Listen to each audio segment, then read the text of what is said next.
نورو څنګه چې معلومات دی مفتي صاحب سره زموږ یو موضوع مخکې موږ په بحث کړی خبرې شوې د دوستۍ په ماحول کې نن یو ځل بیا بس مقصد زموږ په دې کې دا دی چې د دوستۍ په ماحول کې خلکو ته مسلې واضح شي او هغه د جنگ او د جدال ماحول نه د یو بل خبره واوري نو انشاءالله زما او د مفتي صاحب د جنازې په مسله به بیسي او مفتي صاحب لکه مخکې چې موږ څنګه کړی نو 2 غنټې به بیسي او 15 منټه به مفتي صاحب 15 کې ښه دی بیا ډېر اوږده کې خبرو بیا جواب مشکل دی 15 منټو جواب کیږي زه شروع کېږم ټایم یو ملګري ونیسئ یو وخت ونیسئ 15 منټه بس ما دا که بیا وایه د جنازې په مسله کې زمونږ دعوه دا ده چې زمونږ د جنازې مونځ دا ثابت دی کومې مسلې ثابت دي موږ وایو په مسجد کې د جنازې مونځ کېږي په بوټانو سره جنازې مونځ کېږي کله چې جنازه کې یو سړی د چا یو مثال امام دی ودرېږي نو د زنانه د کوناټو سره به ودرېږي د سړي به سر سره ودرېږي او 15 تکبیر هم په جنازې کې جایز دي دا د جنازې طریقه شو په جنازې کې اول تکبیر نه وروسته سورت فاتحه لوستل دي احناف خدا شینه ټول نه مني دا ټول پکې اکثره یا داسې وایي چې افضل نه دي یا داسې وایي چې مکروه دي بیا د هغوی د جنازې طریقه دا ده چې نیت کوي په عربۍ کې چې نویت ان اودي لله تعالی 4 تکبیرات صلات جنازه بیا بوټانو کې مونځ نه کول زنانه او د سړو دا ما چې کوم فرقونه ذکر کړ دوی دې باندې عمل نشته دی او بیا د اول تکبیر نه وروسته دوی سبحانک اللهم چې ثنا د غل ولي نو موږ وایو چې دغه جنازې مونځ چېرته نبي علیه السلام کړی دی زه په خپله مسله باندې چې زما اولنۍ مسله ده چې په بوټانو کې د جنازې مونځ کېږي دلیل پیش کوم د مسلم روایت دی حدیث نمبر دی 900 او دغه 3 عائشة رضی الله عنها روایت نقل کوي کله چې سعد بن ابي وقاص وفات شو نو هغې خلکو ته وویل چې څه وکړه وایي ما ته د سعد بن ابي وقاص جنازه راوړئ مسلم کې روایت دی او باب یې پرې لګوي چې الصلاة الجنازة في المسجد وایي باب دې باره کې دی چې په مسجد کې به د جنازې مونځ څنګه بیا حدثنا علي بن حجر هغه روایت نقل کړی دی د سند د اختصار د وجې نه زه نقل کوم چې خبره لنډه شي نو وایي ان عائشة امرت ان يمر بجنازة سعد بن ابي وقاص في المسجد فتصلي عليه نو به هغه مونځ په مسجد کې په هغه باندې وکړو دا زما دې اولنۍ مسلې چې هلکه په مسجد کې جنازې مونځ دا جایز دی ښه موږ بله دا مسله بیانوو چې په بوټانو کې هم د جنازې مونځ کېږي په دې باره کې د امام ابو داود روایت نقل کړی دی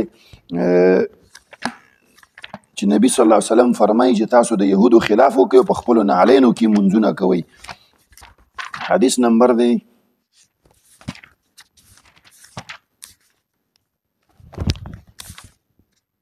امام ابو داود باب لګو چې باب والصلات فی النعال وایي باب دې باره کې چې په نعلینو کې مونځ څنګه دی نو بیا روایت نقل کړی دی تقریبا یو څو روایتونه یو پکې دا روایت دی چې نبي صلی الله علیه وسلم فرمایي چې خالف الیهود یهودو خلاف وکړئ فانهم لا یصلون فی نعالهم هغوی په خپلو نعالو کې مونځونه نه کوي او خالف الیهود تاسو هغو خلاف وکړئ تاسو په خپلو نعالو په خفافو کې مونځونه کوئ همداسې روایت په بخاري کې امام بخاري نقل کړی دی چې تاسو په بوټانو کې مونځ کولی شئ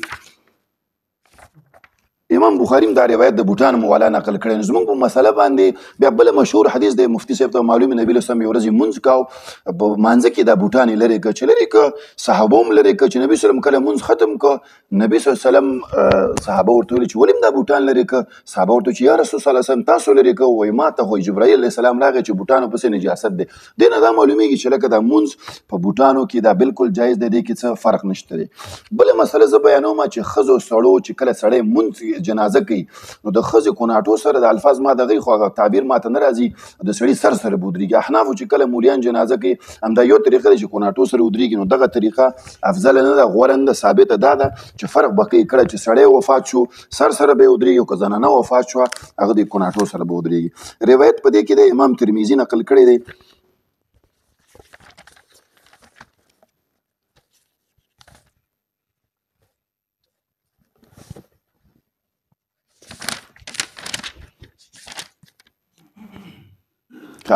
امام ترمذي نه باب لګول چې باب ما جاء ان يقوم الامام من الرجل والمرأة دې باره کې چې سړی به چېرته ودرېږي نو ابي غالب وی صليت مع انس بن مالك على جنازة رجل فقام حيال رأسه ثم جاء بجنازة بیا د زنانه جنازه راغه بیا ودرېد هغه سره